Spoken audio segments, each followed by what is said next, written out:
Parturition, बच्चा बाहर आने वाला है। स्वागत नहीं करोगे इसका? स्वागत करना पड़ेगा, बहुत जरूरी बात है। कैसे आखिर ये बच्चा बाहर आता है? पार्चुरेशन, प्रसव कहा जाता है उसे। ये प्रसव क्या तरीका है, ध्यान से मेरी बात को समझना है। 9 महीने का बच्चा बन चुका है। मैंने बताया था ये वही जगह है जहां से पेनिस एंटर करता है, जिसे हम योनि वेजाइना कहते हैं, 2 छिद्र होते हैं, यहां से बच्चे को बाहर निकलना है।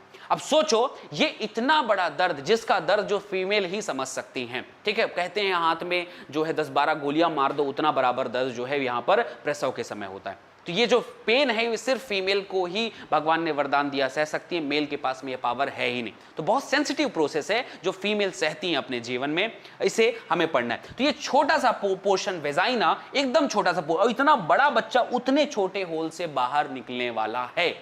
हालांकि प्रकृति इसे कुछ हद तक मदद करती है, कुछ एक हार्मोन लाइक ऑक्सीटोसिन और रिलैक्सिन इसे मदद करती हैं, इसे थोड़ा सा वाइडर होने में, फैलने में मदद करती हैं, लेकिन फिर भी इसे बाहर निकालना है। ये इसका डायग्राम है, हम उसके बारे में बात करेंगे। तो सबसे पहले बच्चा ऐसे बाहर निकलने की कोशिश किया, तो देखिए इसकी योनि थोड़ी सी सिकुड़ी हुई है, यहां पे योनि थोड़ी सी फैल गई। धीरे धीरे बच्चा बाहर, सबसे पहले हेड बाहर निकलता है, तो ये सीधा प्रक्रिया को प्रसव कहा जाता है। गर्भ से बाहर बच्चा जब निकलता है, इसे ही प्रसव कहा जाता है। ये मेन चीज है इसके बारे में, ठीक है। तो ये बात बहुत बेसिक है। सबसे पहला गर्भाशय के संकुचन, गर्भाशय जब बच्चा बनने लग जाता है, उसे हल्का दबाने की कोशिश करता है, तो आज गर्भाशय दबने की कोशिश करेगा तो बच्चा बाहर की तरफ निकलना शुरू हो जाएगा, ठीक है। तो बच्चे बाहर की तरफ में ऐसा निकल जाएगा। ओके, समझ में आया?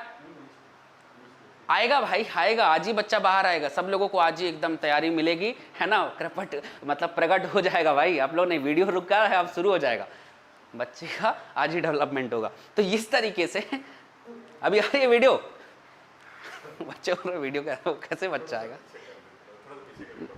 नहीं ये कुछ नहीं पढ़ा है, समझाया बस। हाँ ओके। तो भाई देखो, अभी ये इस तरीके से यहां से बाहर की तरफ आने की कोशिश करेगा, ठीक है।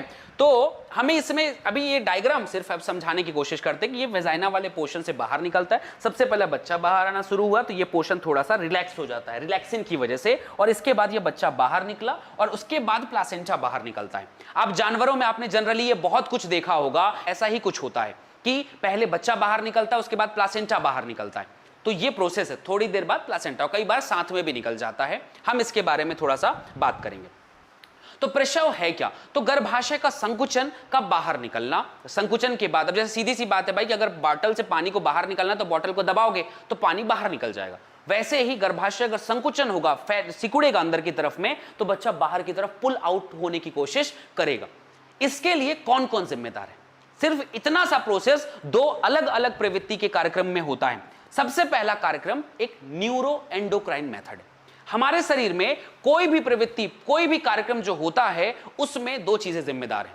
सबसे पहली चीज तो ये कि हार्मोन्स जिम्मेदार हैं। हार्मोन्स जो हैं वो जिम्मेदार हैं। तो हार्मोन्स के लिए हमें यह जानना है कि हार्मोन कैसे काम करता है। तो अंतःस्रावी ग्रंथि, एक तो गर्भाशय और एक पिट्यूटरी वाला पार्ट, ये दोनों जरूरी तरह से मदद करती हैं। तो अंतःस्रावी मतलब न्यूरो एंडोक्राइन, न्यूरो मतलब अंतःस्रावी तंत्रिका। तो यहां पर हमारी तंत्रिका मतलब हमारा जो हार्मोन न्यूरॉन